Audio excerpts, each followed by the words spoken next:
9 years there. Otherwise, we were kind of in the Indiana, Illinois area. So this is much closer feeling to home than Oklahoma was. Gotcha.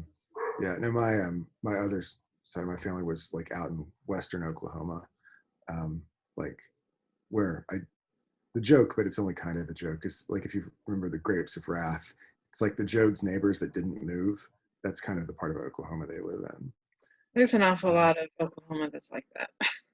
Yeah, that's true. That's true. There's a pretty big chunk, but not so. That's still water a little bit, but if you go south and east, not as much.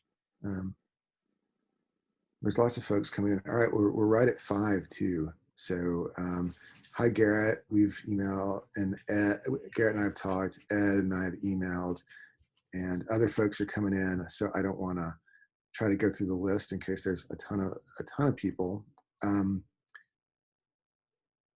But I guess I'll kind of go ahead and very slowly get started. I'm trying to even slow down my voice because I don't want to go super early. I'll make a little riff on this while to kill a little time to give people time to get here. I like the Midwest. I'm not a native Midwesterner myself. I guess I mostly grew up in Texas with family in Oklahoma, but we were not terribly punctual people. And then I got to the Midwest, and like people here, like on time is 5 minutes late. People here are crazy punctual. So I've had to adjust. Like I would go to meetings at work, and I would, walk in right at the buzzer, and I would be like, people would be looking at me. It was like, all right, mental note. I've got to readjust to this weird Midwestern standard of time. Yeah, let's see if folks are coming in.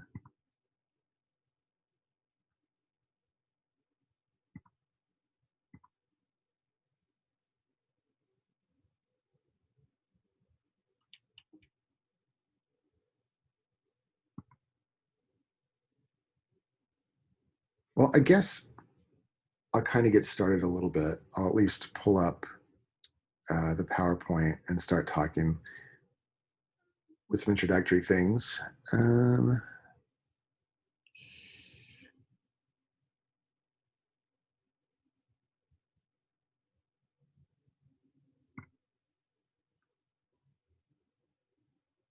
Actually, do this.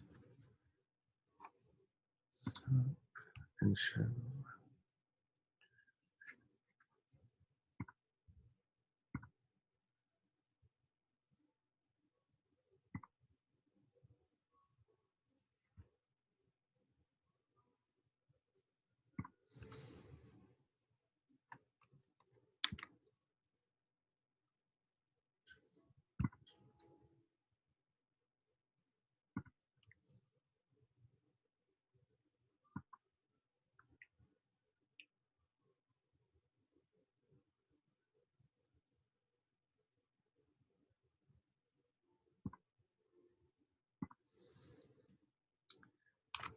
Well, all right, everybody. I guess I'll go ahead and get started.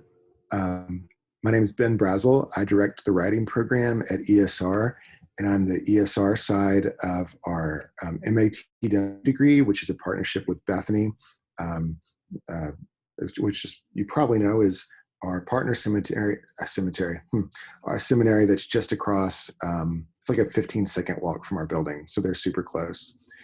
And what I'm doing today is just to give kind of a taster menu of some things the writing program does. Because I know that if you're here, you're thinking about if the program is a good fit for you or not. And so I want to give kind of some sense of a range of stuff we do. And of course, it won't quite hit everything, but it'll hit some things. And I guess I will go ahead and get started with that. So thing one we do, and that we'll do here, is we free write.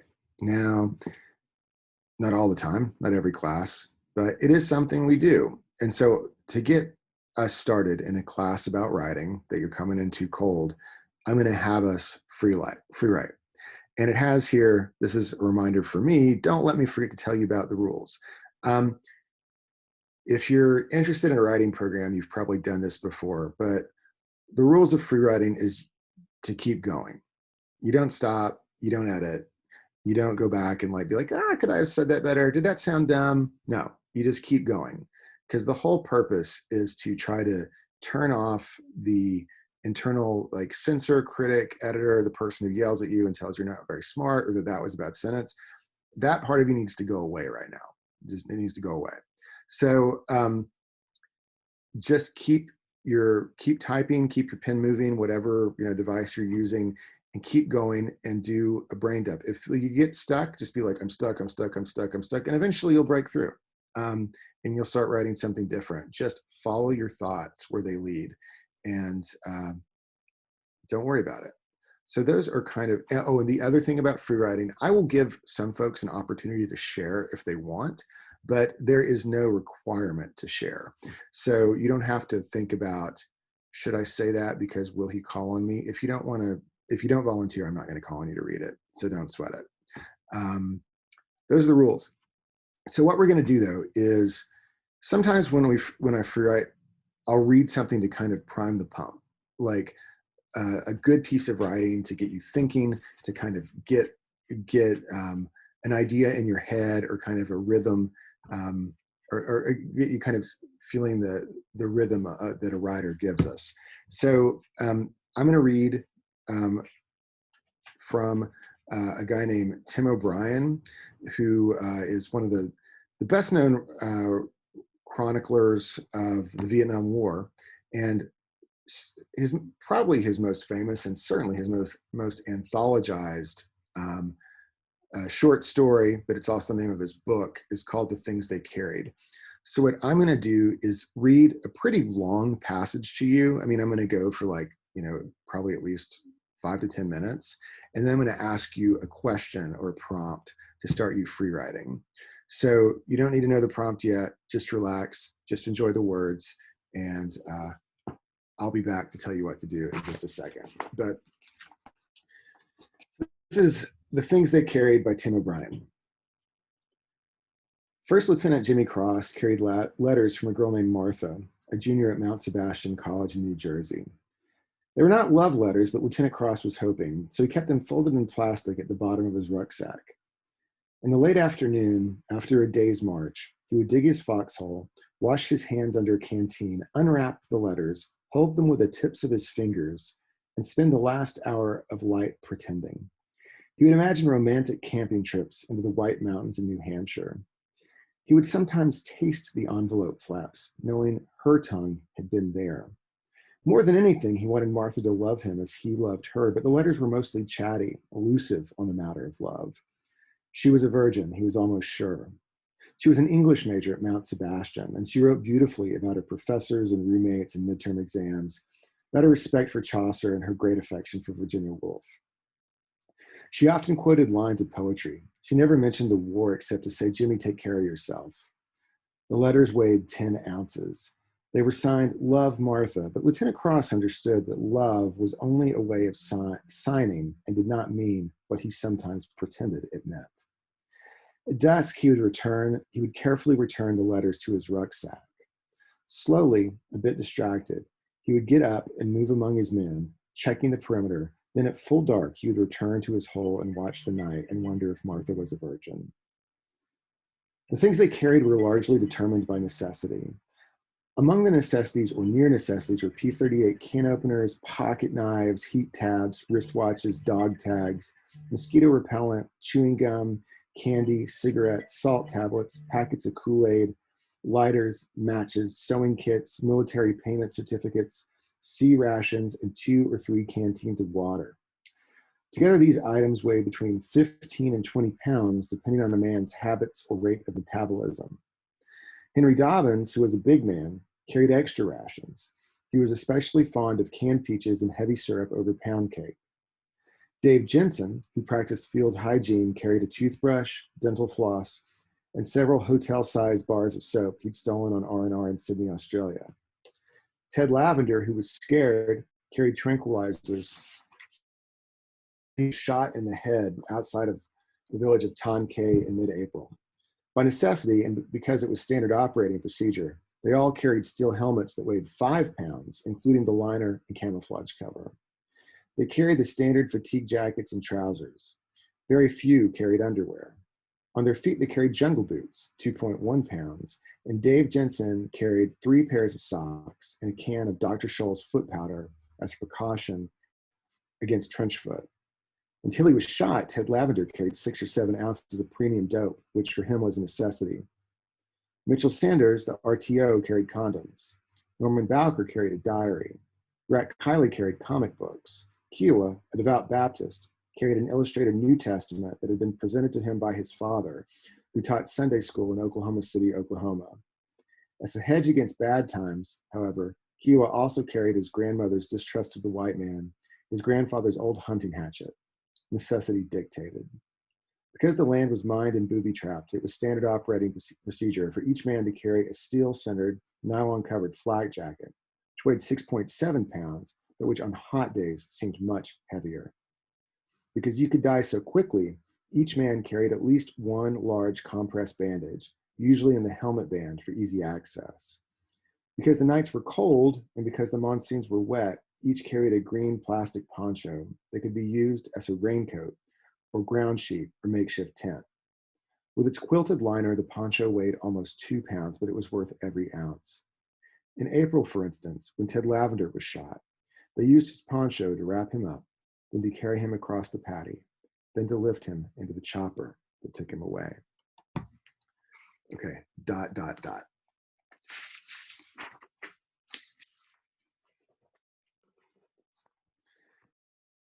In the first week of April, before Lavender died, Lieutenant Jimmy Cross received a good luck charm from Martha. It was a simple pebble, an ounce at most. Smooth to the touch, it was a milky white color with flecks of orange and violet, oval shaped like a miniature egg. In the accompanying letter, Martha wrote that she had found the pebble on the Jersey shoreline, precisely where the land touched the water at high tide, where things came together but also separated. It was this separate but together quality, she wrote, that had inspired her to pick up the pebble and to carry it in her breast pocket for several days, where it seemed weightless, and then to send it through the air by mail as a token of her truest feelings for him. Lieutenant Cross found this romantic, but he wondered what her truest feelings were exactly and what she meant by separate but together. He wondered how the tides and waves had come into play on that afternoon along the Jersey shoreline when Martha saw the pebble and bent down to rescue it from geology. He imagined bare feet. Martha was a poet with a poet's sensibilities, but her feet would be brown and bare, the toenails unpainted, the eyes chilly and somber like the ocean in March. And though it was painful, he wondered who had been with her that afternoon. He imagined a pair of shadows moving along the strip of sand where things came together but also separated. It was phantom jealousy, he knew, but he couldn't help himself. He loved her so much. On the march through the hot days of early April, he carried the pebble in his mouth, turning it with his tongue, tasting sea salts and moisture. His mind wandered. He had difficulty keeping his attention on the war. On occasion, he would yell at his men to spread out the column, to keep their eyes open, but then he would slip away into daydreams, just pretending, walking barefoot along the Jersey shore with Martha, carrying nothing. He would feel himself rising, sun and waves and gentle winds, all love and lightness. ...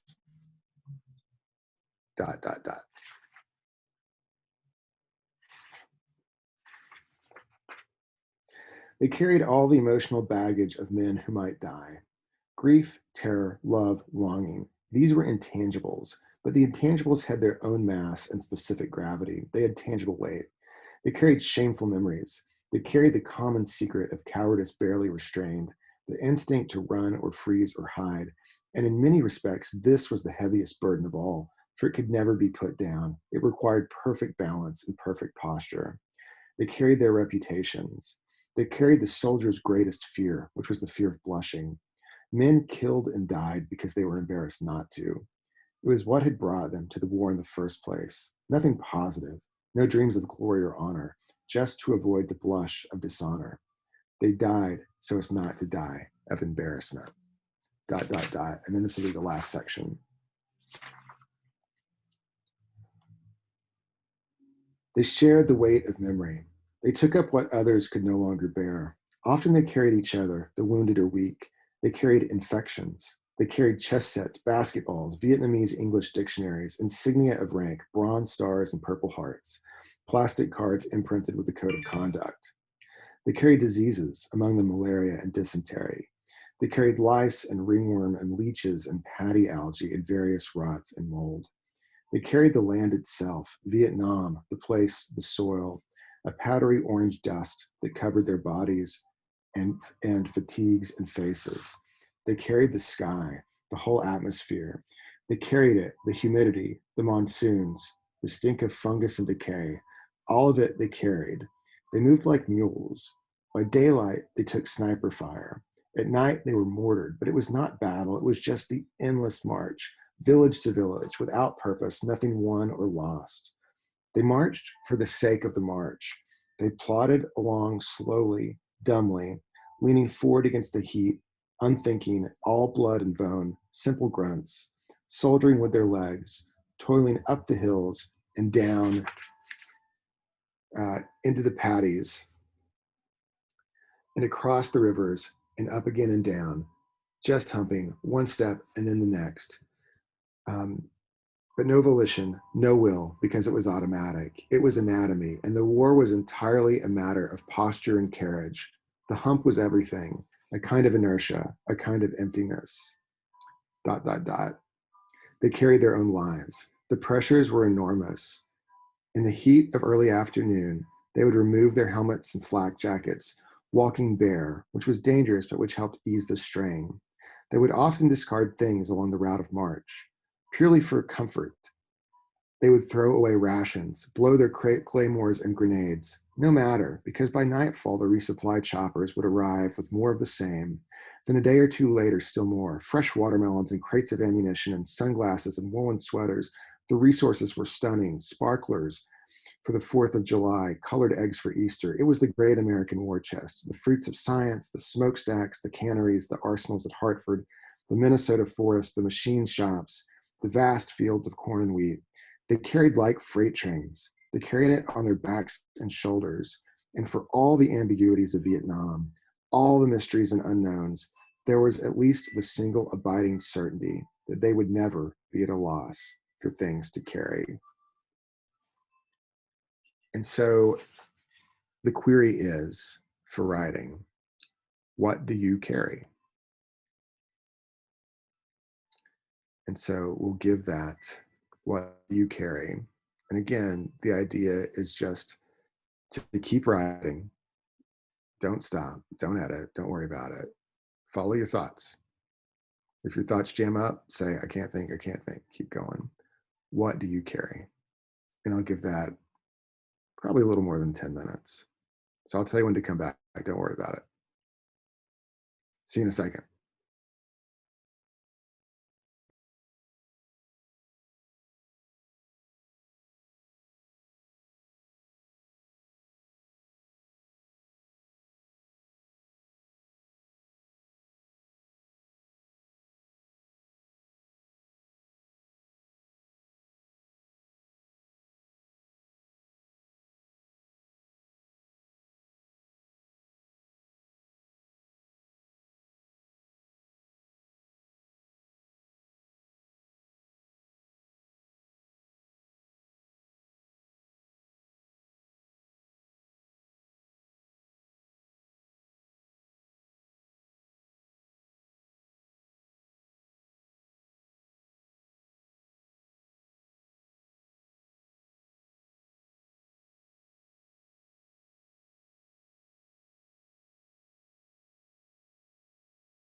We'll give it a couple more minutes.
All right, maybe give yourself a few moments to kind of wrap up your thought, your sentence.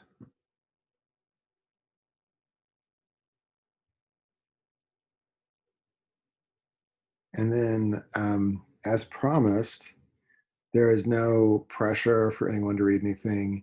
Um, but if you'd like to read something, we won't, like workshop it or comment extensively or something. But yeah, feel free to read, some, if you think there's a really good part, read part of it, or if the whole thing is amazing, read that. Anybody want to share something? Yeah, I'd like to. Sure. Okay. Yes. I take care for my wife with her COPD.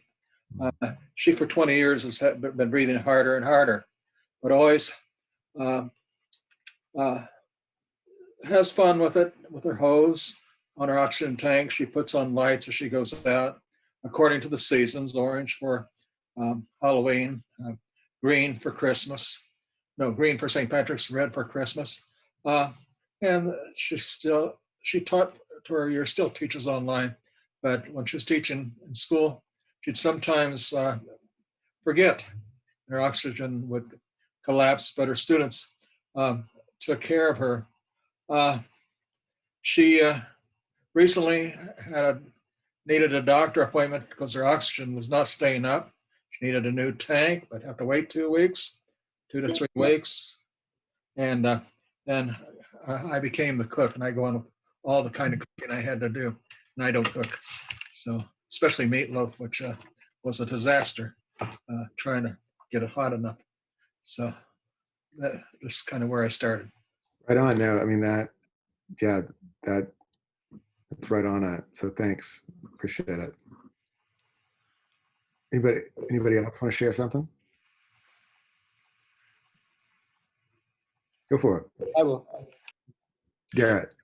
Um, I'm sharing not because I think it's amazing, but because for so long I was afraid to share my voice. So when I have an opportunity now to, I try to. So, I carry the weight of knowing that I am both human and divine.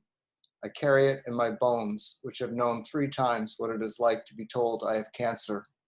I carry it in my heart and soul, which became lighter as a result. I carry the fear of wondering when I might die, but also the gift in realizing that I will be just fine even if I do. I carry the humility of knowing how to both hurt and heal with my words. I carry a love for Jesus that began in the heaviness of him watching in judgment as I was attacked and violated in the most intimate ways for having the audacity to be born gay, and then became layered with the richness of brotherly companionship and trust as I realized that he was not judging, but teaching. I carry the lesson that bad things happen to good people, but that the best things happen when I am willing to carry it all. Awesome. Thank you. Anybody else?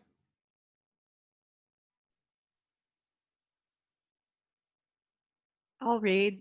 Go for it. I'm over here. Oops, sorry. Hi, Martha. here I there you am. are. Hey, Yeah, hi. What do I carry? I carry guilt about my ex, about what kind of mother I was, about all the stuff I left behind, about how I handle money. I carry love for my ex and Tim, love for Judith and Ruth and Sean and Cliff, my kids and their beloveds, my cousins and my brother and the clan who I haven't spoken to for 10 years. I carry love for Trixie and Poppy and Kitty, Mr. Jingles. I carry hope to find my true self before it's too late. I carry work and projects sometimes overloading me and keeping me from having fun, from relaxing, but also keeping me from disappearing. I carry my medical records, taxes, and ORF treasures in my go bag. Mm. When fire season comes back, they'll all be in the car. I carry dreams of camping again, of hiking the Camino again, of being with friends again. I carry my whole life in my bones and muscles. I feel so heavy sometimes with all that I carry. I'd just like to shed a lot and travel more lightly. fire season. You must be in California. I am in California, but I'm from Maryland, so it's Okay. new and it's scary. Yeah. Yeah. Yeah. Well, I think we could do, well, thank you. We could do maybe one more. Anybody else?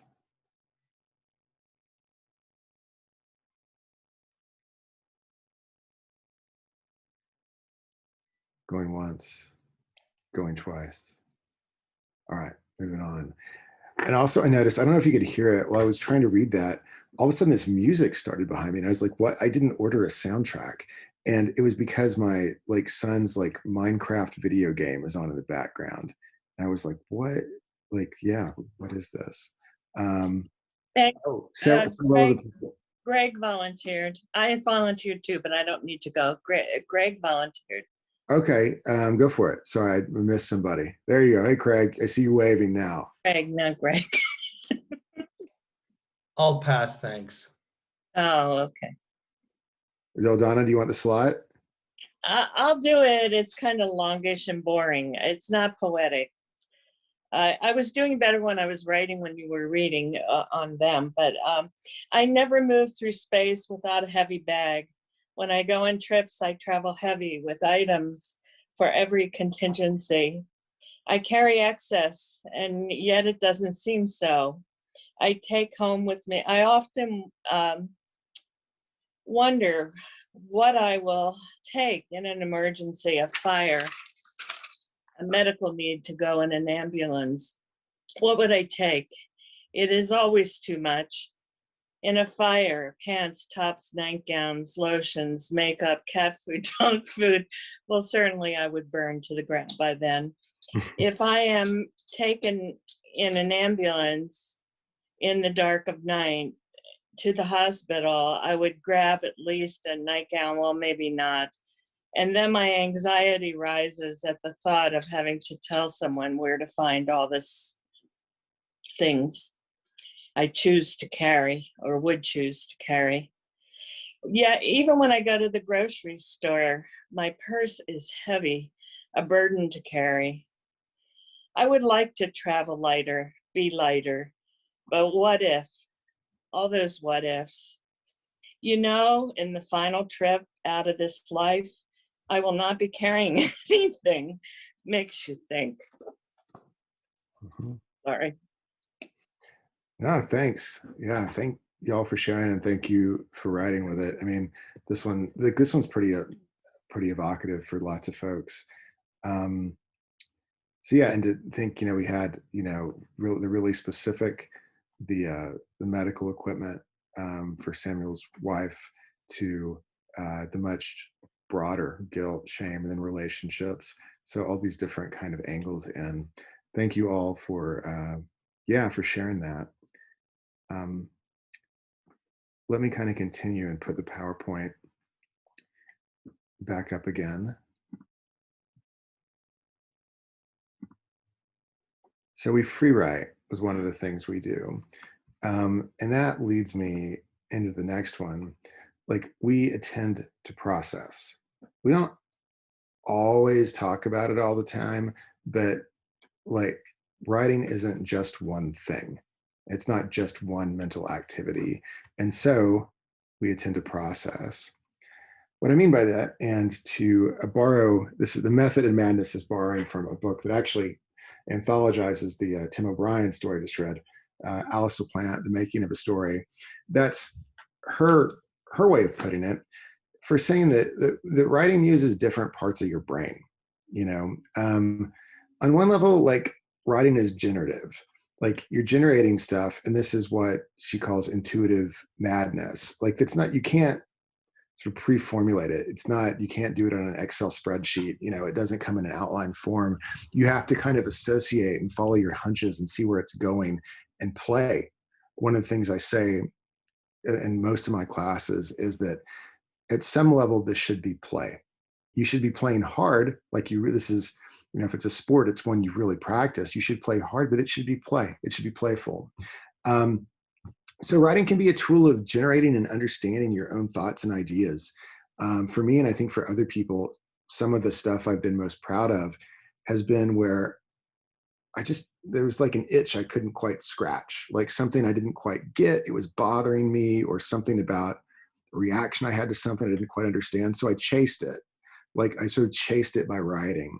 And then that process led me to understand it better. And that can be true of like intellectual, you know, academic arguments, or it can be true of like your sort of internal dynamics. It can be true of all those things. And also, the writing is generative. You know, to get stuff down, to play this free writing game as best you can, you've got to shut up the internal editor. Anne Lamott's, I often assign a frequently anthologized chapter from Anne Lamott called Shitty First Drafts, which is just to say that you got to just go for it. For most people do it differently, but you've got to be able to say, this sort of sucks right now, but I've got to get through all the parts that aren't very good, to keep chasing the gem that somewhere is in here that I'll unearth as I revise. So you got to shut the internal editor down, tell it to go away, and play and chase those ideas. So writing is generative, writing is thinking, writing is creative, writing is discovering, all those things.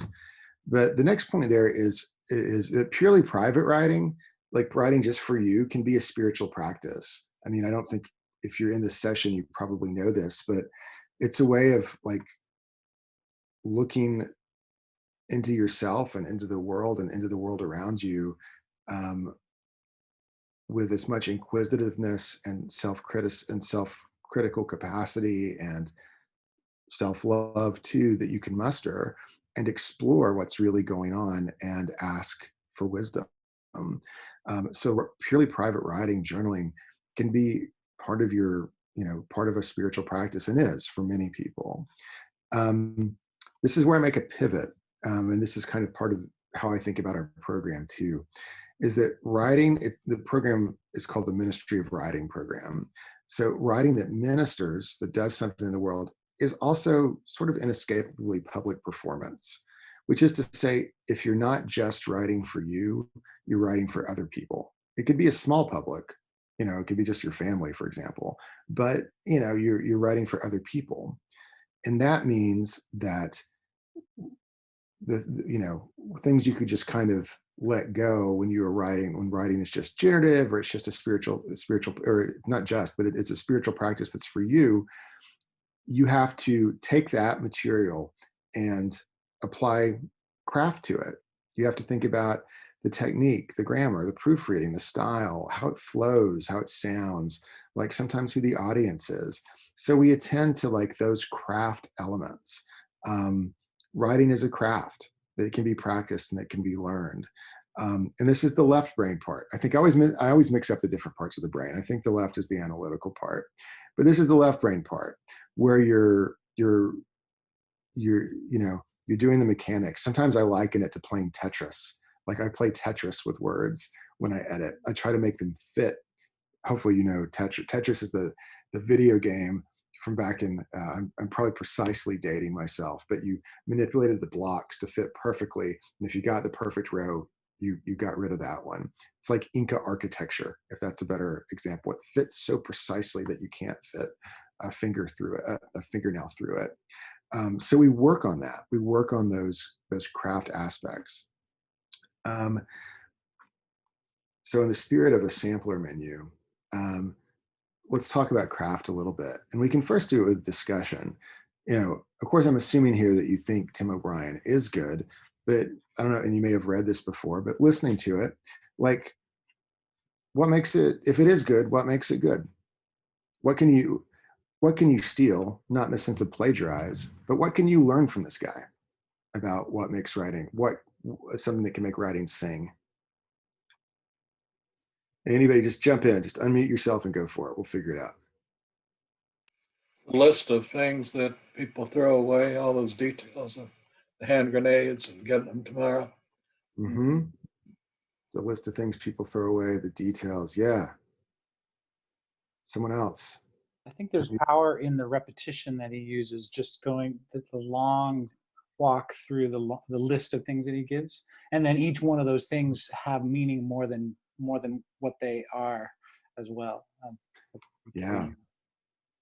You got a couple things there, like the repetition, and that sort of evokes that sense of the march that he talks about that goes in circles. You get a sense of the repetition, the form and the rhythm mimicking like what he's actually writing about. Yeah. And then, yeah, I mean, the things that carry more weight than maybe just the pounds and ounces. Good. Yeah. I liked the way he talks about the content in his heart when he describes the ritual around the letters and how he licks the envelope because she licked it, and trying to get, imagine her on the beach and what it was like when she was picking up that egg-shaped stone. And Mm-hmm. yeah, but It's he funny. touches the edges of the envelopes and wraps them up and puts them back in. And whether she's a virgin. Yeah. Oh yeah, that was big. Yeah.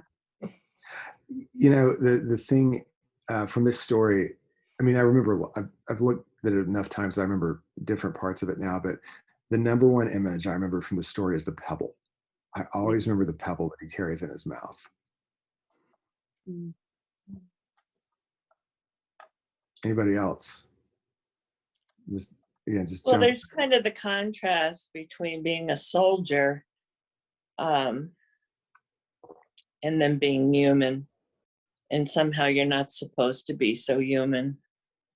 But they're supposed to be fearless, swallow their fears. And yet they're carrying things as antidotes to fear. So there's contrast. Yeah. Also, it's really tactile. Like, it's a story or a series of vignettes about things, but they're all really tactile and real. And then it like makes you feel feelings about things and people in a way, because it becomes sensory rather than just being a guy had a rock. Yeah, absolutely. But the specificity of the stuff is impressive. And yeah. I think too there was a kind of rhythm in that there weren't long convoluted sentences that you got lost in, but it was very poetic in a way, like almost fragments that felt to me like sips of something that eventually became this big drink, this beautiful drink. Yeah, I mean, yeah, the rhythm, the fragments, you're right. I mean, when I teach this, sometimes it's narrative structure, which is not, I mean, it's not the normal narrative structure. But that sense of circling back again, taking the little sips. Yeah, right on.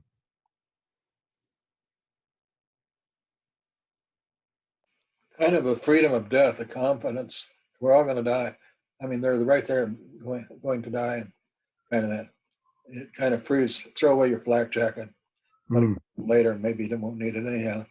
Right. The first one was going to be dead that day, right? That was writing the note. Didn't make a hint at that. Yeah, that's in the, I don't read that piece, but that's in there.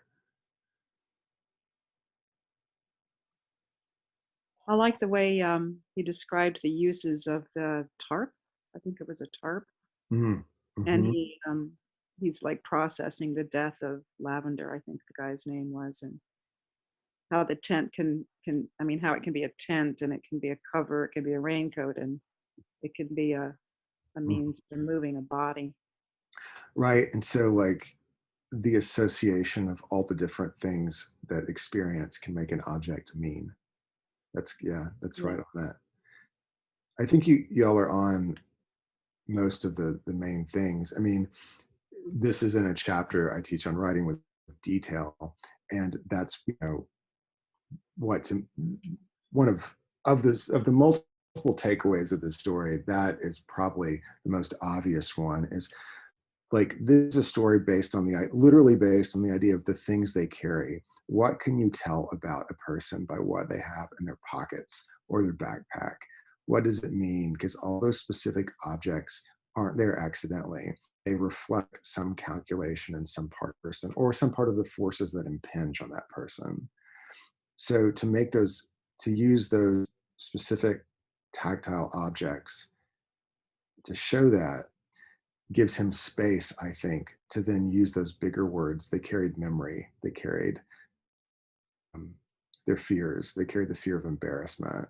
Um, it gives him space to pivot to those big frames, and it makes those things sort of resonate more. I don't know, because he's able to toggle between the very specific and the very general. And I think several people brought up the rhythm or the structure. That is another thing that this is worth thinking about.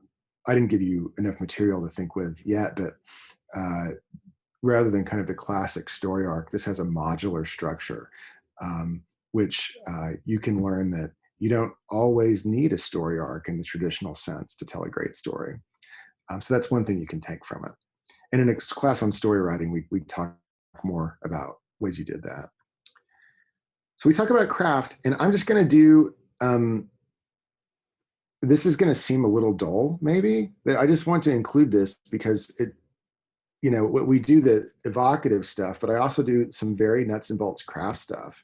And like I will say, choose strong verbs, just like, for O'Brien, part of the lesson is choose really great details, make them tactile, use all your senses, make them specific. Another thing to say is choose verbs that communicate. That tell the story. For example, privacy is not being respected by government surveillance strategies.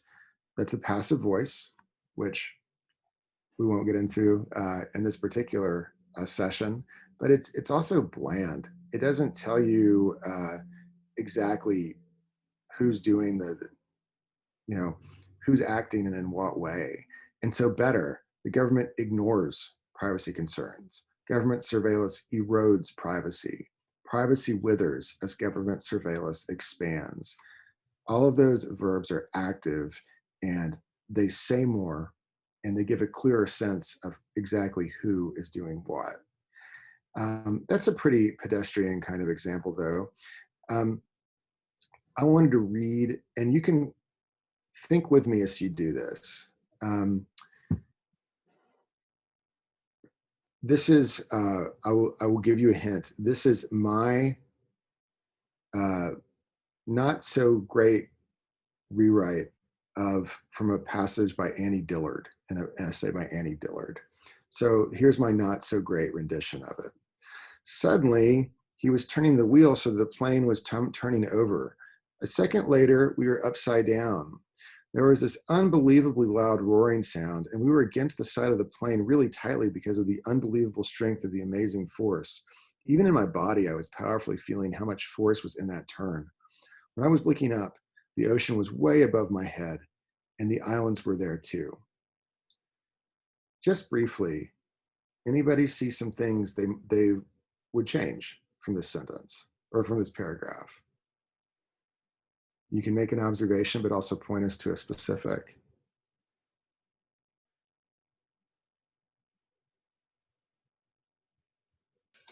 When I looked up, At the end. Yeah. Okay. Yeah. Very good. Yeah. When I was looking good. I mean, it's that's a small thing, but a lot of small things. It's more concise. It's more direct. Good. I had a teacher once who we had to write 100 words and not use the be verb any format. Yeah. It's a good exercise. The roaring was unbelievable. Mm-hmm. What's wrong with that? Use How could you beat it? Well, like voice that would change those. Yeah. My plan to just let people talk failed just then because I had two of you talking. I couldn't tell. Whoever it was who first articulated the unbelievably loud roaring sound, go. What would you do with it, or what's not so good? oh, it's too many words to get to the point that like, I don't think you have to say roaring sound. You could just say the roar was unbelievable, and Right. people understand that that's a noise, and then we have the context that the person's in a plane already, so we know. We don't need as many words to get us to the auditory sensation that's being described. Absolutely. Yeah. The roar, like if it's roaring, you know it's a sound. If it's roaring, you know it's loud. You don't need to like those words aren't doing extra work. They're not giving you anything extra. They're like they're free riders. They're free riders. They're not carrying their own weight here. Anybody else? Do one more. I'm not sure if this is what you're going for, but I can imagine flipping this so that the plane is the primary actor of the Mhm. of the piece rather than subject to all of the action. Yeah, good. I mean, like I know I'm putting you on the spot. Can you play with it? Like how would you? Yeah, just even if the plane turned and as he turned the wheel and we There you were go. all upside down or something. Yeah, like there that. you go. I mean, so you shifted into the active voice as he turned the wheel. Uh, uh, like the plane turned upside down as he turned the wheel. Yeah. So yeah, just put it in an active voice. You've changed the sentence order to put it in the active voice, which is smart. And so I'm going to show you the actual much better rendition, which I didn't give you quite enough to produce on your own. But what I did was I underlined all the passive verbs and be verbs. So I'm not going to read through the bad sentence, but I'm going to read through the good ones. Without ado, he leaned on the wheel, and the wing went down. So let's see. Let's see. I forget everybody's name, but the comment about the plane is correct, except he used the wing instead of the plane. Without ado, he leaned on the wheel, and the wing went down, and we went somersaulting over it. So we see him doing something, leaning instead of just turning, and the wing goes down, and then we went somersaulting over it. So somersaulting is, I mean, it's a verb that tells you everything. I mean, it tells you everything that you need to know to see it. You don't need an adjective. We upended with a roar. Again, exactly the right move to think we don't need unbelievably loud roaring sound. We just need upended with a roar.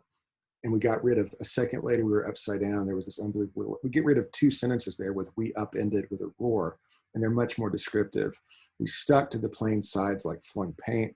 All the blood in my body bulged on my face. It piled against my skull and skin. Vaguely, I could see the chrome sea twirling over Rom's head like a baton. I love this one. The dark islands sliding down the skies like rain. The islands were there too, versus the dark islands sliding down the skies like rain. So the difference here isn't just choosing stronger and active verbs, but that's the biggest change. To see like how much more vivid and interesting this sentence becomes when the writer bothers to do, my dog is growling at another dog on the street now, bothers to do that work. And so this is basically the same point. really tightly because of the unbelievable strength of the amazing force. Even in my body, that's totally useless language. I was powerfully feeling how much force was in that turn. Like, that's so vague and it's so imprecise to just focus on the last sentence. Like, all from, even in my body, I was powerfully feeling how much force is in that turn, to all the blood in my body bulged on my face. It piled between my skull and skin. Whew, now that I can feel. The other is just sort of a vague description of something happening. So in the same way that, like, with O'Brien, we talk about the craft of using tactile, tangible details to get to something deeper. Here we're using like these stronger verbs to like to really to give a clearer, more vivid picture of what's happening. So we talk about craft, and I'm not going to walk us through that too because it's not that. There's Flannery O'Connor. Hi, Flannery. But I'm going to get out of this show for a second and stop.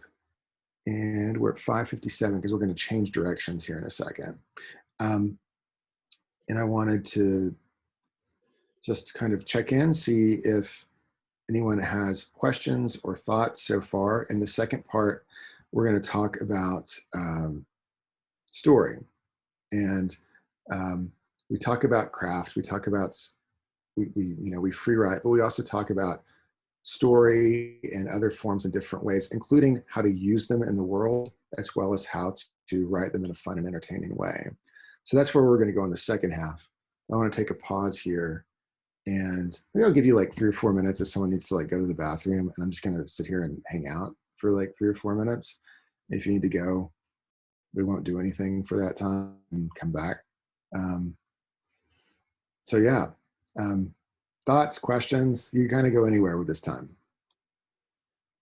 So just the relation, what's that called? Free writing, that first thing, free Rewriting is what, yeah. free writing, Mhm. and craft.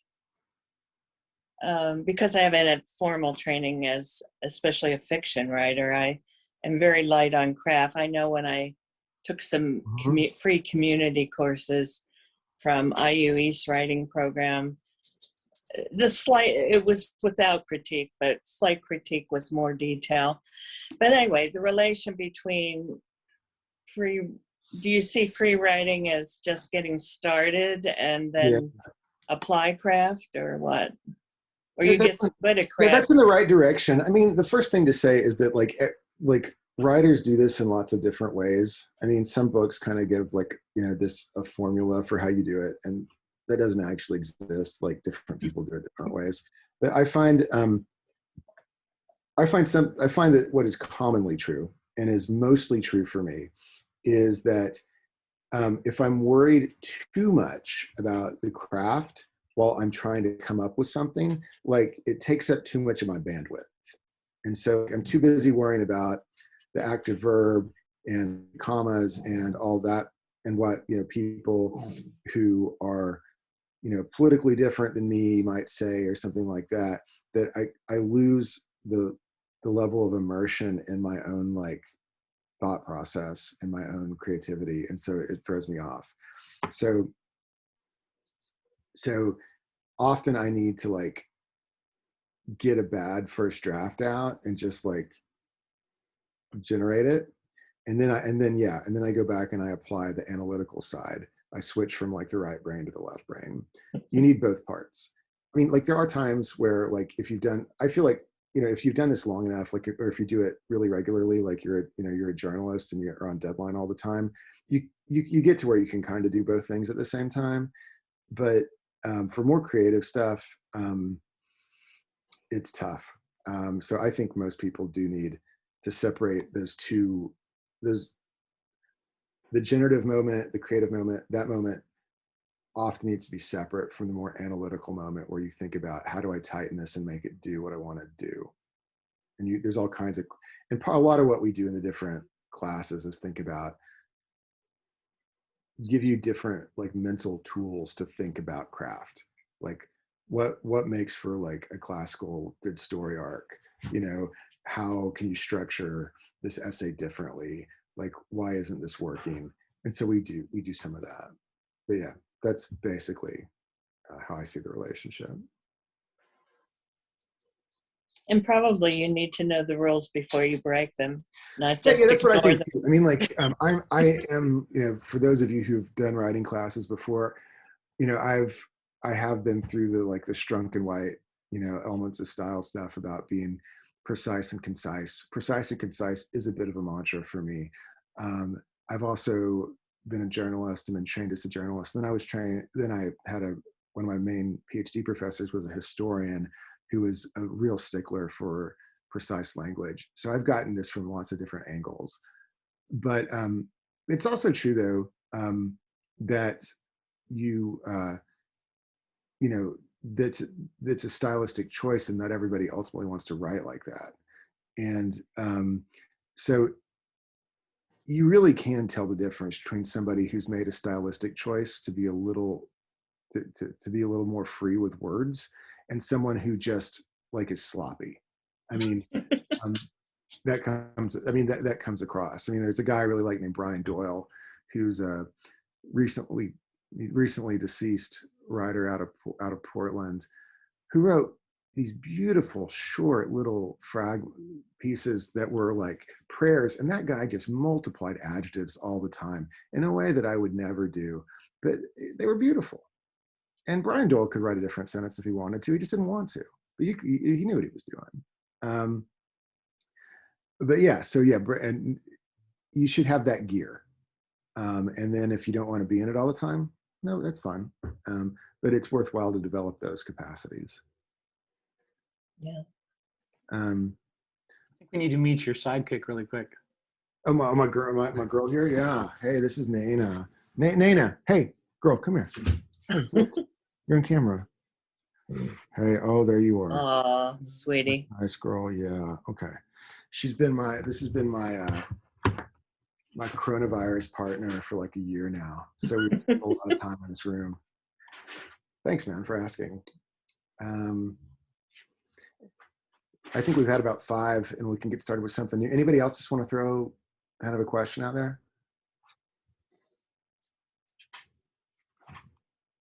All right, well, let me pull something else up then.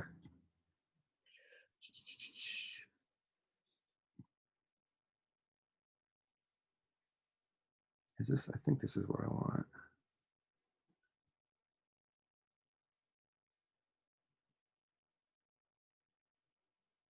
All right, if it's not, we'll fix it in a second. Nope, that's definitely not the one I want. Sorry.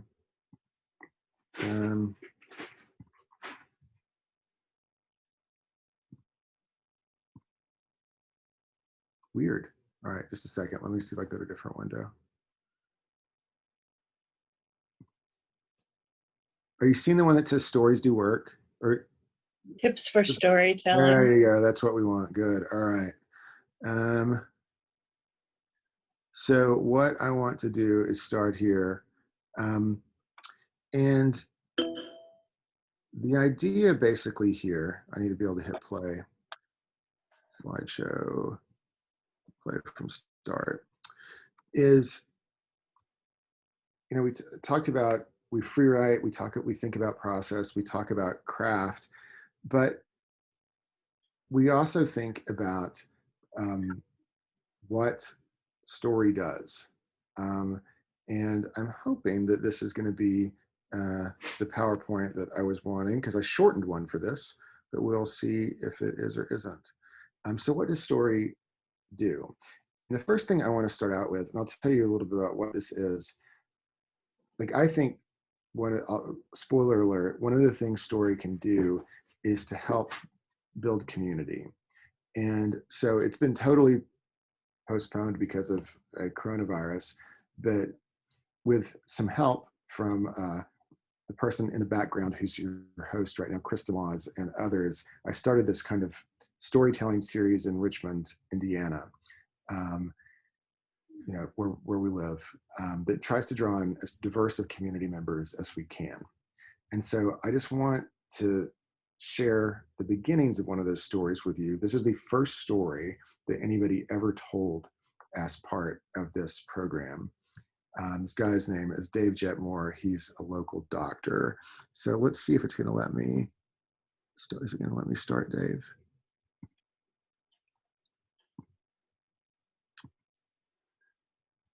Interesting, it's not. Luckily, I have the YouTube. There's the arrow. Oh, did it just show Before it up? was- Yeah, when it got Okay. smaller, there was an arrow. Okay, maybe I'll go back and try that then. Okay, yeah, you're right. Okay.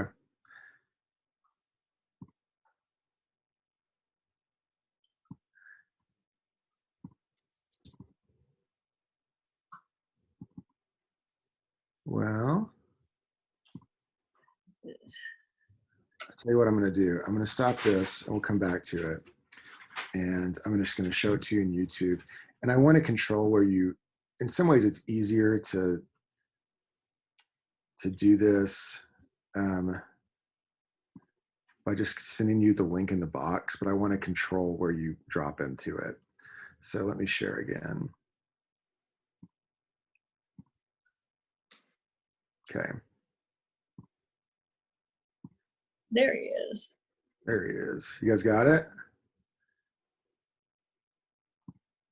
All right, I think, let's see if this is about right. This child, Matt, across the driveway and the wind was coming, a bitter wind.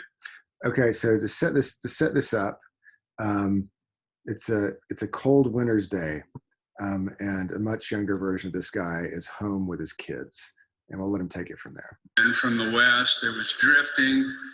And on this particular late afternoon, almost dark winter's day, I made it home, parked the car, walked across the driveway and yard into the house, so relieved to be home.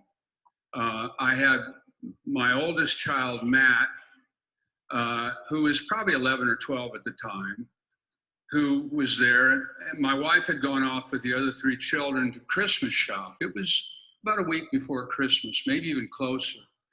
And he came into the kitchen and said, "Dad, Billy's dead." Now, Billy was my daughter Annie's goat, this little half-grown goat. And I thought, my God, this can't be.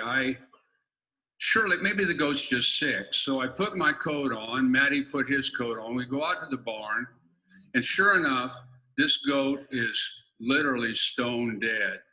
And he must have died that morning because he's frozen solid. And he's frozen in a standing position. I mean, his little legs are outstretched, his head's up, his eyes are open. He looks like a goat statue. Now, a really good parent, an A-plus parent, would think, what a perfect time to teach a child about death, life, immortality, all those other things that I didn't want to talk about because I'm not an A-plus parent. I'm kind of a B minus sometimes. And I was having a C-plus day. So I said, Maddie, we can't tell Annie about this goat because she'll cry. I mean, she'll be heartbroken. She's just a little 5 or 6-year-old girl. And I said, let's tell her that Billy ran away and he's living with other goats somewhere on this happy goat. I know that sounds preposterous, but I only had to sell this to a 6-year-old. So I said, well, we'll get rid of the body. Now, this is not a goldfish that you can flush down the toilet. This is a dead goat.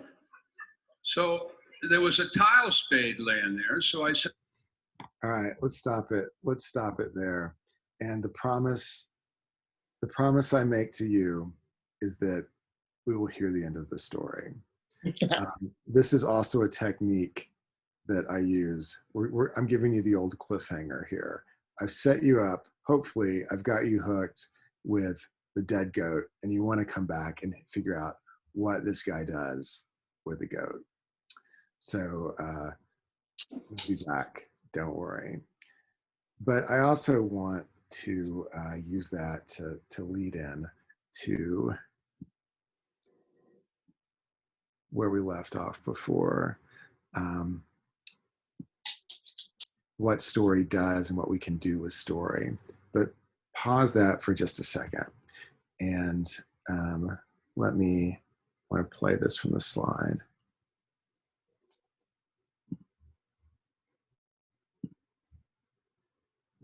There we go.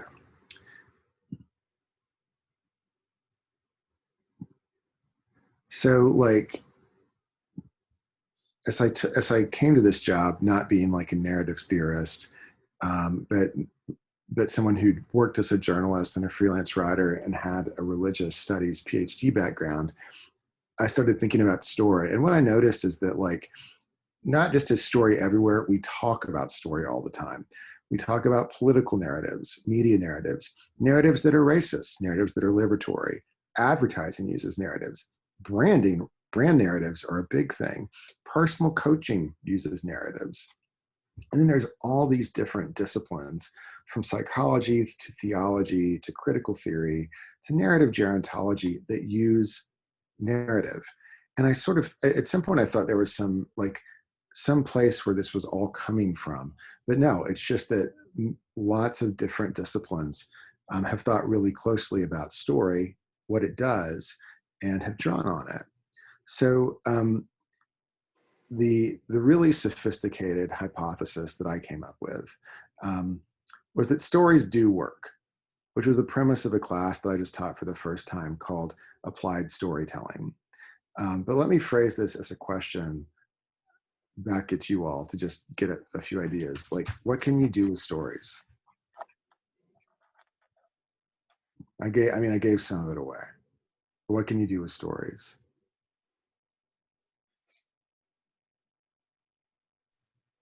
Hi all, my name is Bobby Trice and I work for FCNL, the Friends Committee on National Legislation, where our entire framework for doing advocacy is based on personal storytelling, speaking truth to power to members of Congress. So that's one thing story does. Yeah, so tell me, say a little bit more, like what's that look like?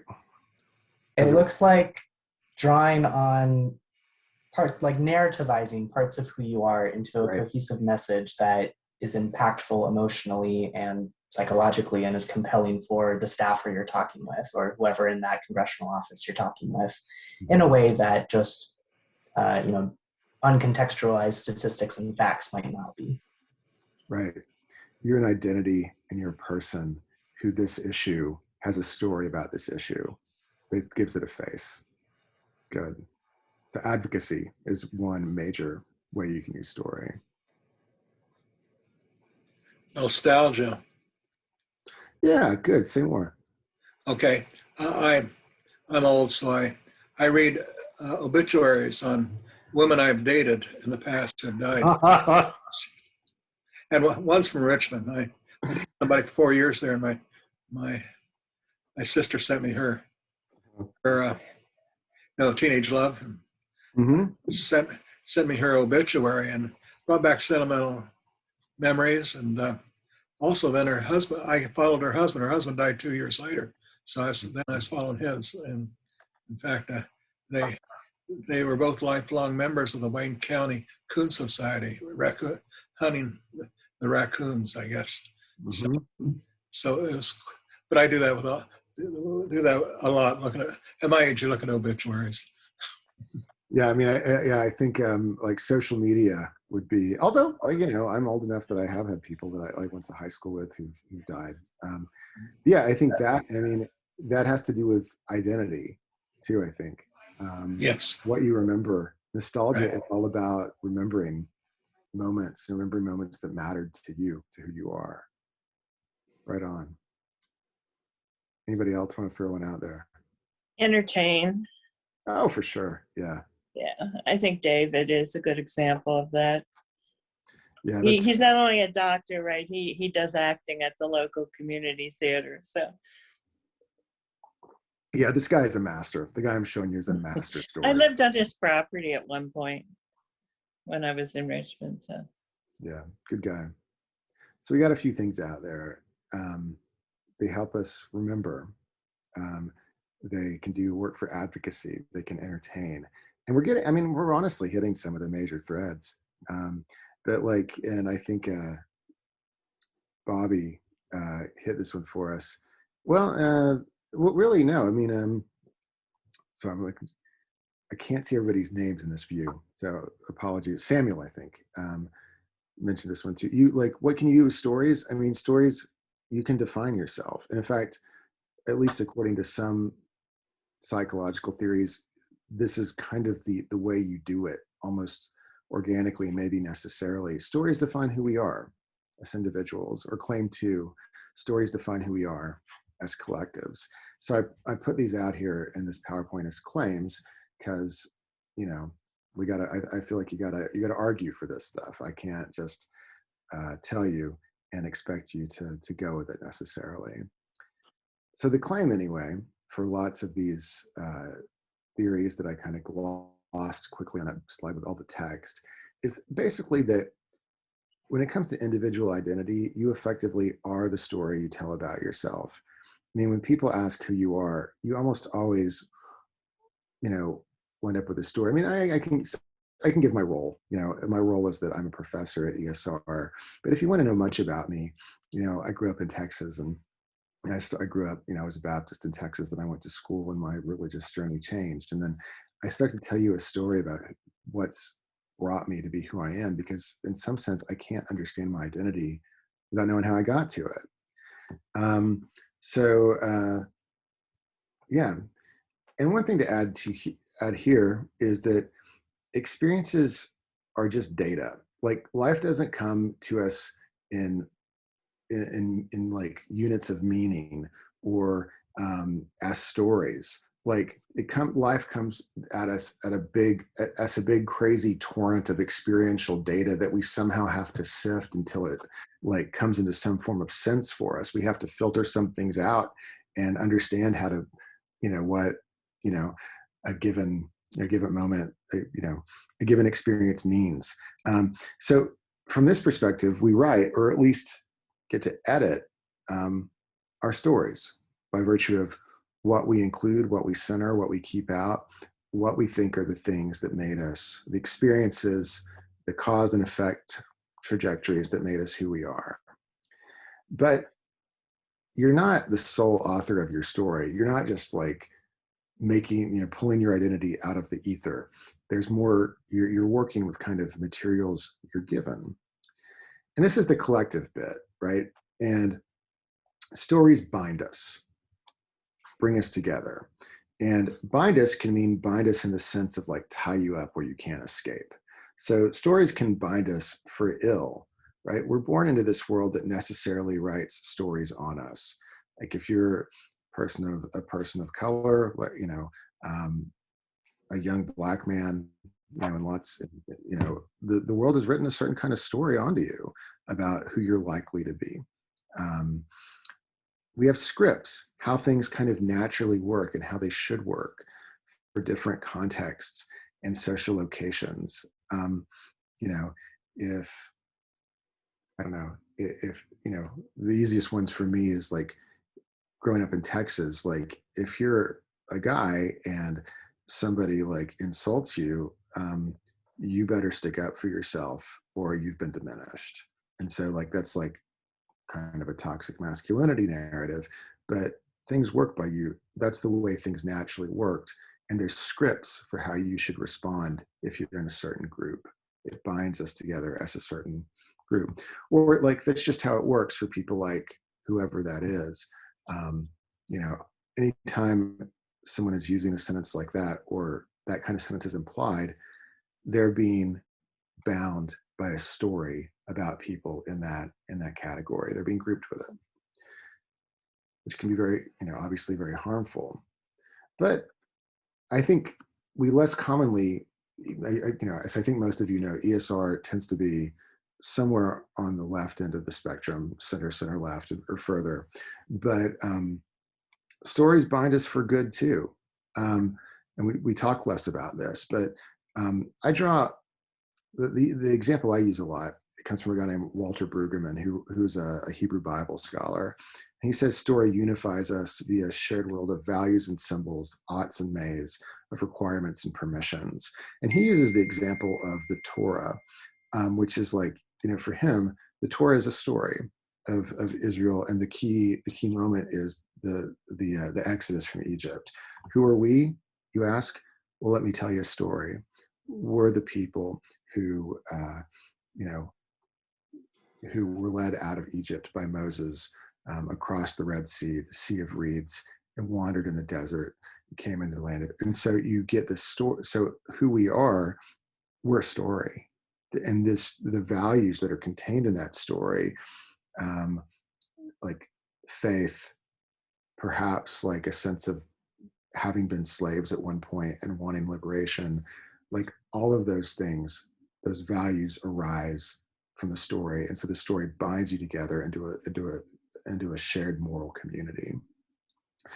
And Brueggemann also says the biblical Israel, he's not talking about like the Israeli state now, but biblical Israel knew very well that the alternative to this public experience is not private experience, but rather the alternative public experience of Egypt or Canaan or Babylon. So this is where I draw on a Bob Dylan lyric, who's drawing on the Bible. He says, like, it may be the devil or it may be the Lord, but you got to serve somebody. And that's, you've got to be formed by something. None of us make ourselves out of whole cloth. We're all formed by our environment, our social worlds, our families. And what Brueggemann's saying here is there's not an alternative to that. Biblical Israel knew that we can try to be the people of this story, but the alternative isn't just a pure freedom. The alternative is to be formed by something different. And so, you know, if you put this in the US, you know, the argument would be, well, yeah, you don't have to be formed by like religion or any particular thing, but you're most likely going to be formed by like consumer culture or capitalism or some other system and story of values. So stories can bind us for good if they bind us into a shared moral community of values that we embrace. So so stories tell us who we are. Stories can also help us interpret our sense of calling. And I included this one in this class because, you know, I suspect that this is an important question for at least some of you and maybe all of you. Like, what is vocation? If you're thinking about seminary, questions like vocation and call are probably near the forefront of your mind. Story can help with that. So there's different ways of framing this. Several of you know, or if you come here, will know Parker Palmer. And Parker Palmer has given kind of the dominant Quaker framing of vocation. He says, discovering vocation does not mean scrambling towards some prize just beyond my reach, but accepting the treasure of true self I already possess. So here, like your vocation and yourself, they're linked. And they're understood via this metaphor of discovery.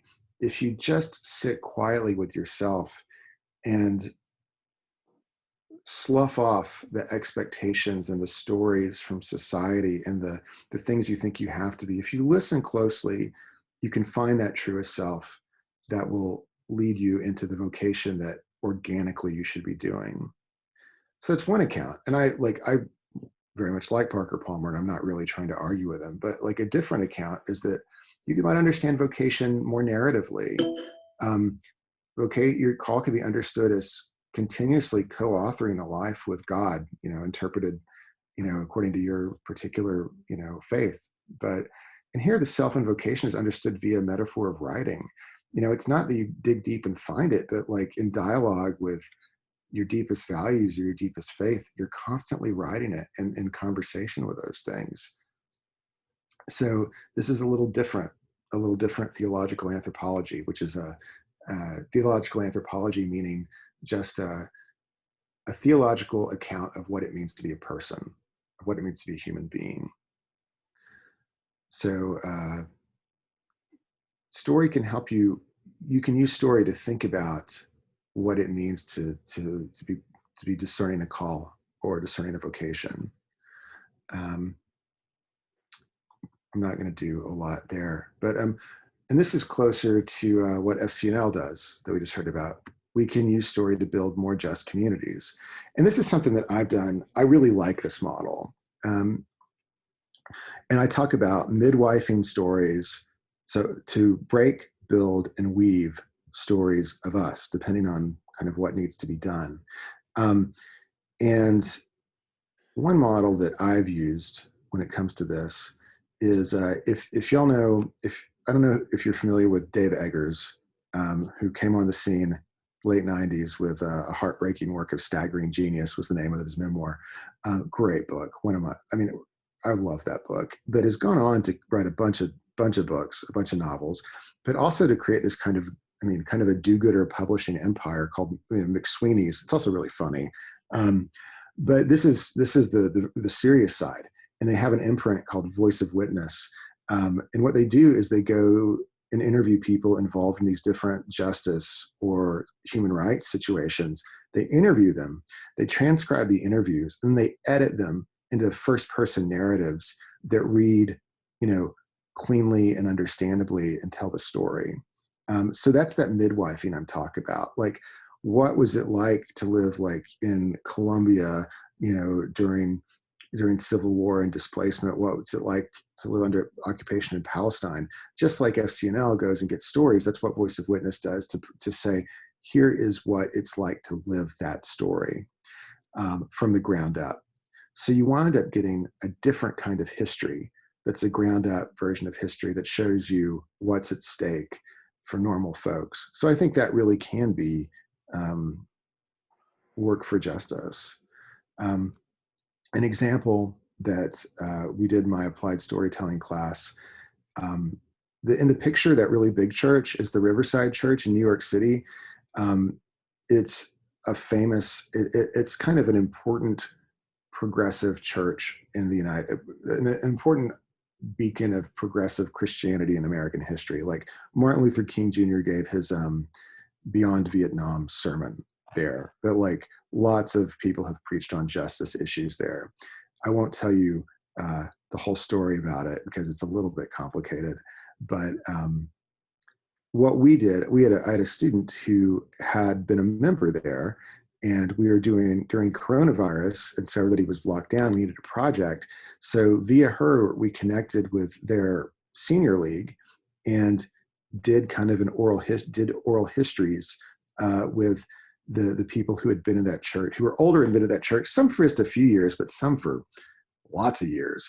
And that was, the idea there. That's a resource to build your community by remembering who you are and who you've been. So I just want to play the audio from one of these, but actually I'm going to exit the share for just a second because I got to make sure I shared the audio, or else you won't hear it. So share sound, and then I'm going to go back and do that again. Okay. So now you should be able to hear it. Oh man, it's going to make me go all the way back. All right.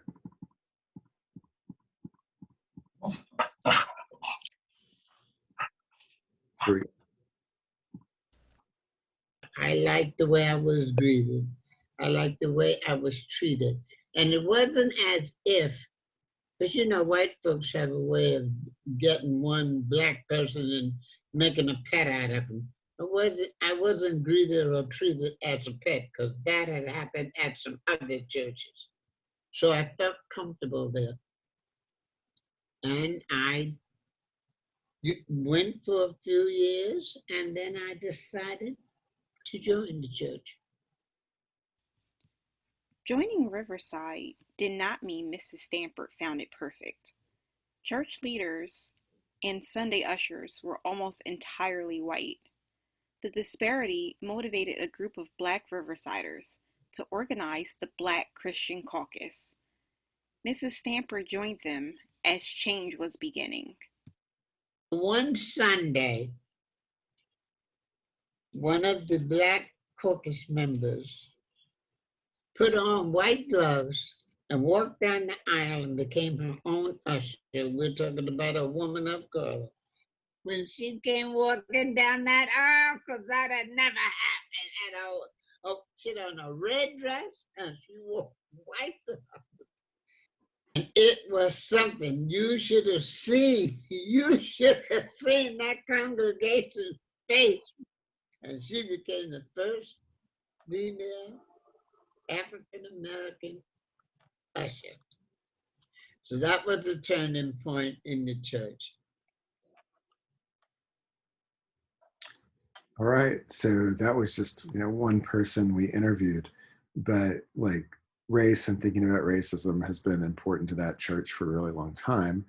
And people have lived that evolving work in lots of different ways. You know, a history of doing like anti-racist work that is longer than it is in most sort of similar institutions. And so we got to capture that and let them and give them products, like archives and stories to use, and work on making our own podcasts that they could also use. So you can use story in that way to build civic community. I like the way I was greeted. And then I want to, we're about to go back to Dave Jetmore, that story that we started with about the goat. And so this is another version of what stories do, the work stories do. So the purpose statement of this thing we're still trying, eventually, we'll be able to go back and do it again, is that individual stories woven together make up the civic fabric of Wayne County. Warp and Woof seeks to strengthen that fabric by celebrating these individual threads and to do so in a lively, joyful, and entertaining way. So entertainment matters. I think fun matters. By recruiting storytellers from all walks of life, it aims to introduce people to neighbors as neighbors and share their own stories, and listening to those of others, we believe participants in Warp and Woof will build a stronger and more expansive sense of local community. And the metaphor in the name, which I admit to being rather proud of, is that Warp and Woof is an analogy for weaving. It means the essential foundation or base of any structure or organization, from weaving, in which the warp, the threads that run lengthwise, and the woof, the threads that run across, make up the fabric. So if you get a bunch of different kinds of people together and all their stories are threads, at least according to this metaphor, you're beginning to weave the fabric of the community. And so this has greater and lesser degrees of success depending on the show, but these are some of the faces that have told stories there. And so, it's not perfect, but it's not nothing. And, built. And so that's one of the, I don't know, the uses of story that I am particularly drawn to is using it to like build community in fun and surprising and entertaining ways. And I'm going to stop there because I can't see the time. We're at 6:30. I did have something queued up. We're going to watch the end of Dave's story. Let's watch the end of Dave's story, and then we can have questions. That's what we'll do. So let me share that again.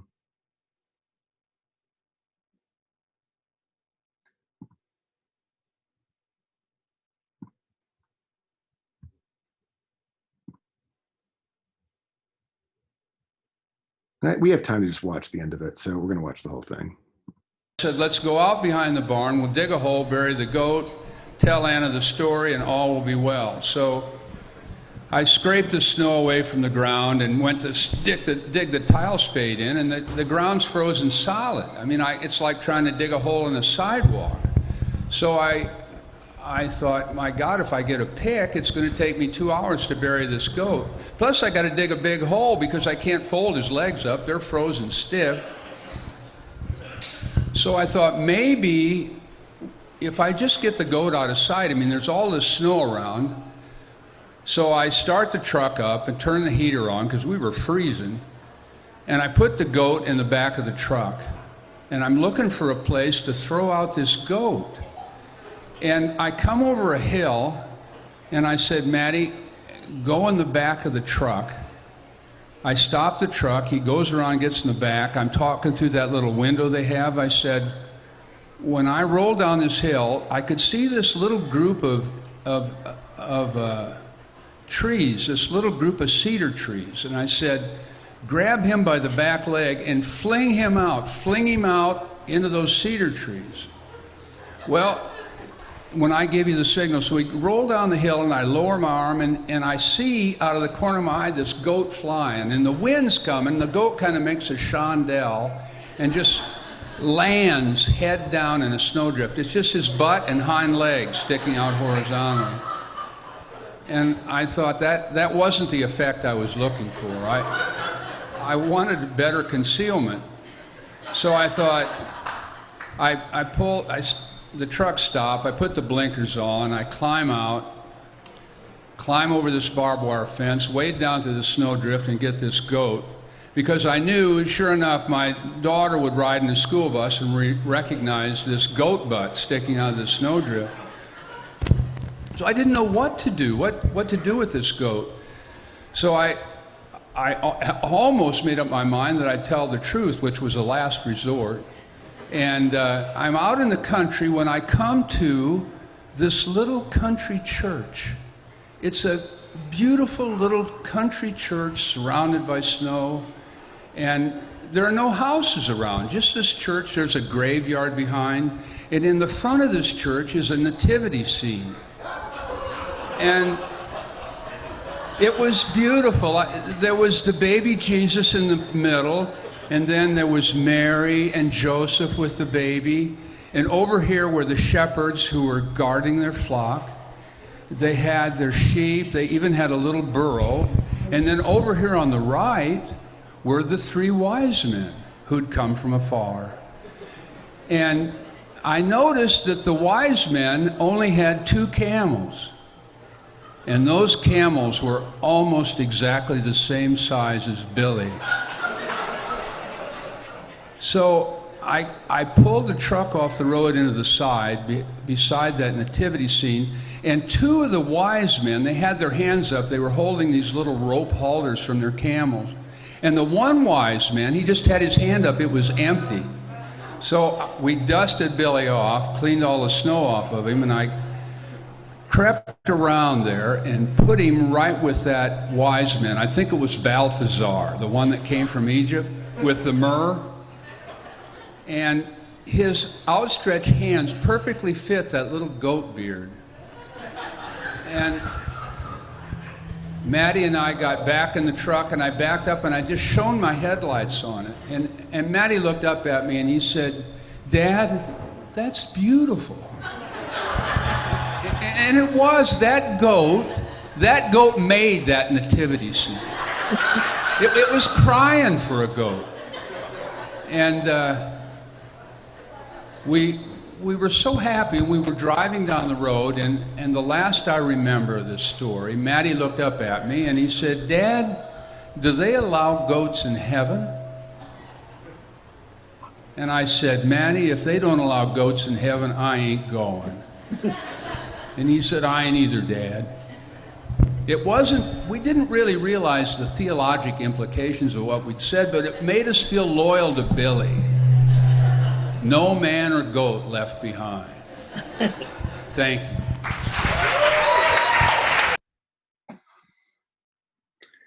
All right, so that's the story. I love that story. I've taught it before because I think that if we had like tons of time and everybody was really energetic, I had something. This is the part in the evening in Zoom teaching where I have to pivot away from the window and use a different light source.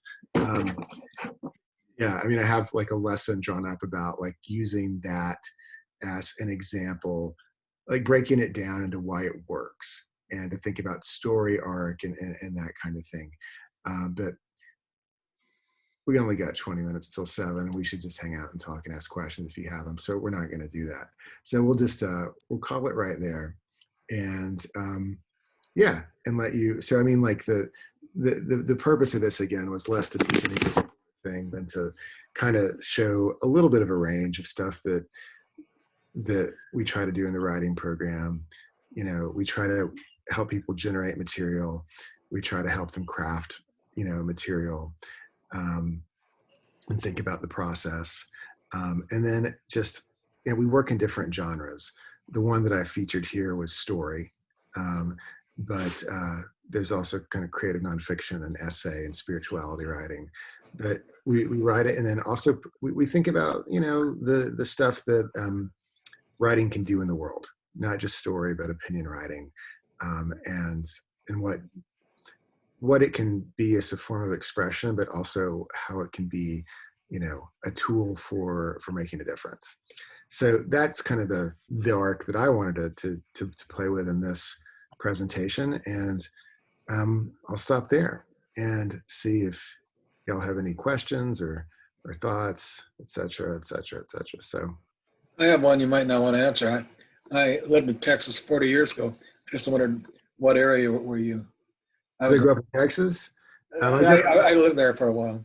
I grew up in Wichita Falls. Okay. You're up there, and is that the top part there? Yeah. If the way I always explain it is, I think I can draw it. If you think of Texas, the panhandle is the rectangle that goes off, and then it squiggles off to the east. I grew up on the squiggle. Yeah, and that's where the big steakhouse is, and the 6 cars and the Cadillacs in the ground. That's Amarillo. Oh, okay. Yeah, that's Amarillo, but it's the same kind of cultural region as Amarillo. Amarillo is in the Panhandle.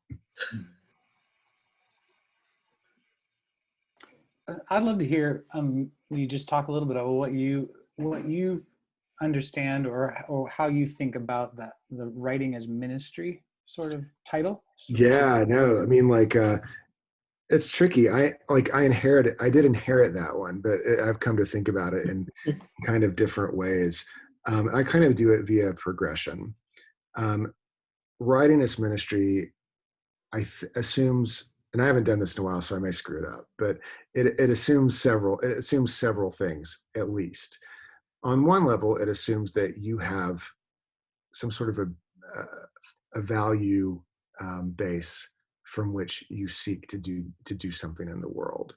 Like you have, and we have people who are, the range here is kind of roughly from open and affirming social justice evangelicals to like, Unitarian Universalist, spiritual, not religious, or non-theist friends. So we're a pretty broad range, but mostly on the left hand of the spectrum. So God, play that. God, what's ultimate? Play that how you want. But you have to have some rooting in that, and you have to want to express that. And so writing somehow needs to both connect you to that source, and it needs to communicate to the world in a way that you think is meaningful. And I think there are many, many ways to do that. I mean, I think literature is important, and poetry is important, and great fiction is important because it changes. It changes how we think. It changes all those the frames and the stories that we have in the background. But also, it's just part of, I don't know, I think what makes human life worth having. But it can minister in different ways too, like in justice ministries. I mean, you can apply it in over at Bethany they do like theopoetics and I think in sermon writing. So if you're a traditional minister, gosh, I mean, like half the reason that I can tell stories is that I grew up Baptist. I mean, it didn't come without its scars, but I mean Baptist preachers can tell a story, and so you can use it in ministry too. So I think of it as one, like if I'm both reaching deep into what matters to me, and connecting with that, but I'm also reaching out into what I think I want to do with that world. That's basically how I think about it.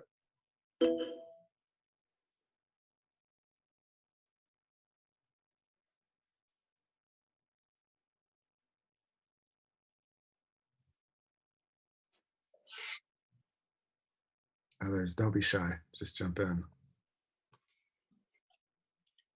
Well, I always have trouble getting my head around what creative nonfiction is.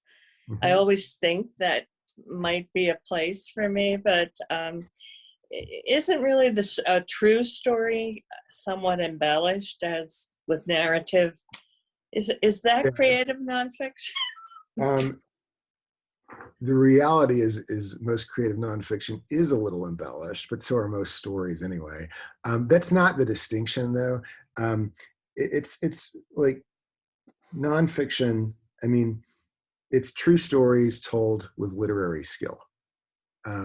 And so, if you think of one form of nonfiction would be like white papers from like think tanks. Another form of nonfiction would be like, science, like scientific textbooks. or law books or just the news journalism. Literary nonfiction is another word for creative nonfiction. Takes true stories from your own life or from the world as you go out and investigate it, and tells them in a way that sings like literature. It's artful. It uses metaphor. It paces well. It has good narrative arcs. And so there's lots of different forms of creative nonfiction. And you could sort of apply them infinitely, and all the lines are blurry. But one form is memoir, is a form of creative nonfiction. Telling some slice of your life, as if it were a kind of novel. And another is like personal essay. The way I explain this is like, your real interest is in exploring an idea, but an idea that helps it understand, that probably helps you understand your own life, and you're your own example and your own point for the story, and your own life is what gets you thinking. Like, I wrote one of these about travel as spiritual experience. That was my dissertation. My dissertation was in American religious history, but I wrote about travel and spirituality in like the 60s and 70s in particular, as a recent history. But for a personal essay, like, I've been thinking about this, right? So I had all these ideas about like the social structures and like the historical arc and all this stuff. But I'd also been a travel writer, and I had this experience where I'd written a story about the traveling on the highway that runs between Mexico and Guatemala, and which is really touristy in a part, and really like, kind of crime ridden and washed out in another part. And I did the whole thing. But anyway, I wrote the story, I published it. It was good, people liked it. And then like several years later, while I'm in grad school, I get this email from this guy in Canada that says, "Hey, I love that story that you wrote about Mexico. That guy in your story, Chambor Lastra, who was a guy in my story, did you know he died?" And I was like, "What?" And I hadn't thought about this guy in years. And but I found myself to be like very upset. Like, I was like tearing up over this guy's death. And I was like, and this is what I mean by writing is thinking, the generativity part. And I was like, why am I upset about this guy's death? Like, why is this bothering me? This is a guy I knew for like 3 days, like 4 years ago,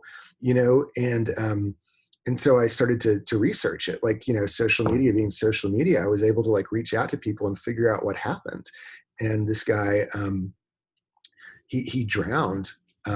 He was this guy who was Mexican, but he was sort of a latter day like hippie in Mexico. Like, he had this crazy truck that he'd built a house on the back of out of mahogany planks with a tin roof and like a dream catcher. And he took me to visit his friend, the shaman, and gave me a ride out of town on his truck. And so he was just, this kind of experience to me of like, there's this like this serendipity that goes with this kind of travel, and it feels like grace. And then I find out that this guy died while swimming in the ocean. He drowned, pulled out to sea. It wasn't a place he wasn't used to.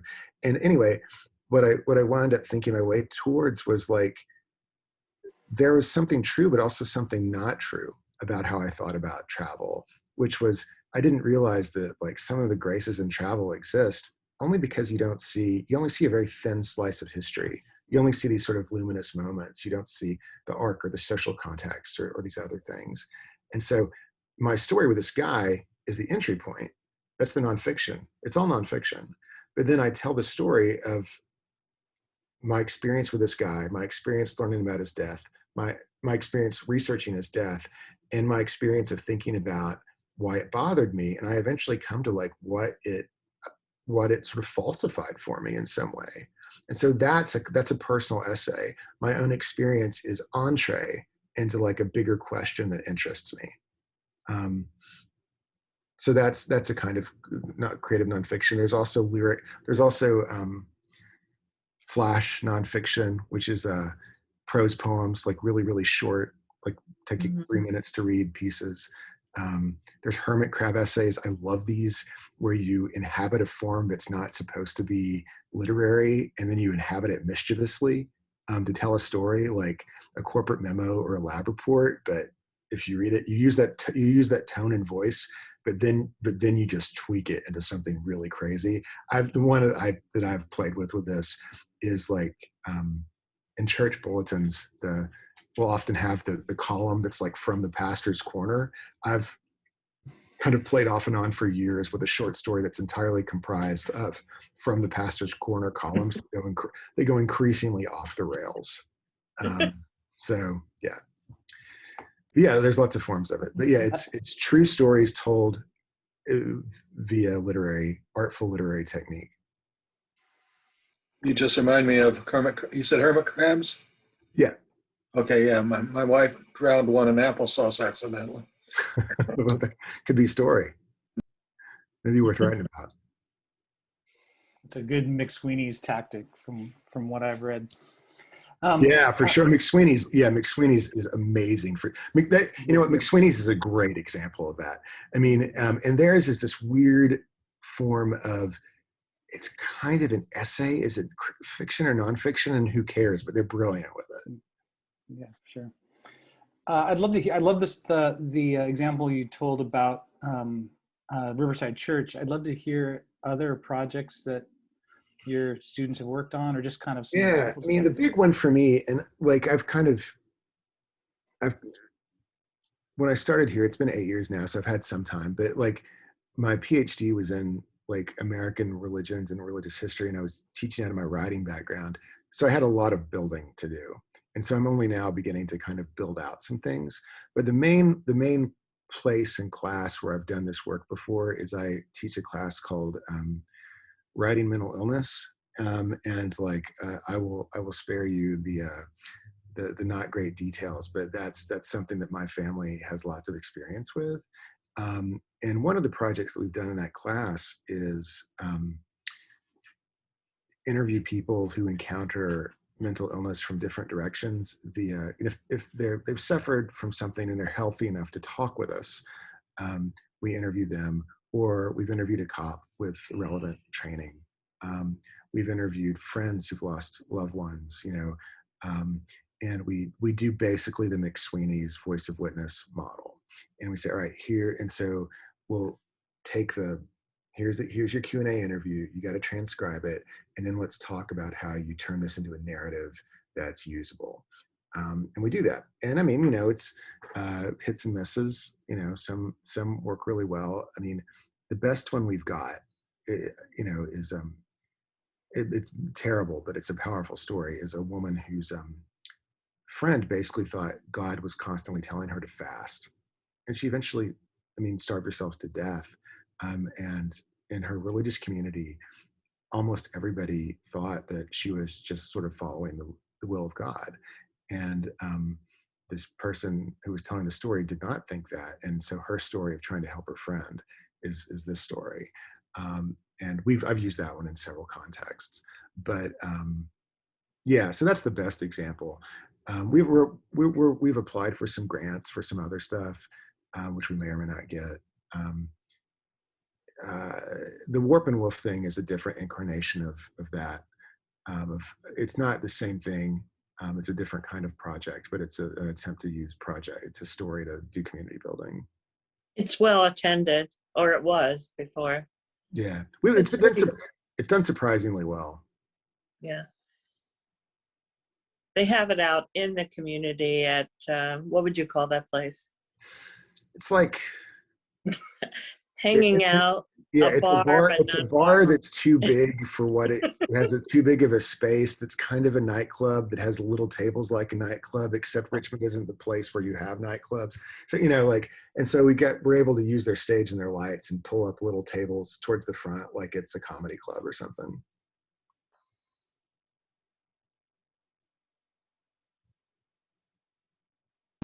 The McSweeney thing, I'm trying to find it. I'm not familiar with that. McSweeney's, yeah. It's you'll probably find the one that's their witticism one that's like McSweeney's Internet Tendency. But it's funny. It's often satire. But like McSweeney's is also a publisher that publishes different stuff too. Can you list that as a resource? Julie is going to be giving us things on all the talks. Yeah, Could you list the McSweeney thing as a resource, or is it quite? I dropped it in the chat, the link. Yeah, so I was going to say, I was looking for it in the chat. Oh, That okay. someone's going I to have trouble with the chat and paying attention, but I'll try it. Thank you. That's going to be like the McSweeney's.net is the funny internet publication. Okay. But it's more than that. Great. Thank you. Yeah. Well, I mean, we've been at it for nearly 2 hours, so I don't want to make anybody stay. I'll hang out for a little longer and answer questions. That's cool with me. But I also, if you're tired, want to go, like, go for it. I get it. And if you do that, really glad to have met you and to have you been here, and hope to see you back. Shoot me an email if you have any questions, or have Julie connect you to me one way or the other. I'm not that hard to find. So yeah, and I'm glad to talk. Thank you. It's been delightful. Yeah. Well, thank you all for showing up. I appreciate it. And like I said, don't have to run out the virtual door. I can sit here for a second if you have questions. But y'all can go. But I just want to make clear that, don't stay on my account. I just want to, I've attended a long time ago with not so much career emphasis at that point. I had other degrees, but I do think, you correct me, Ben, there are requirements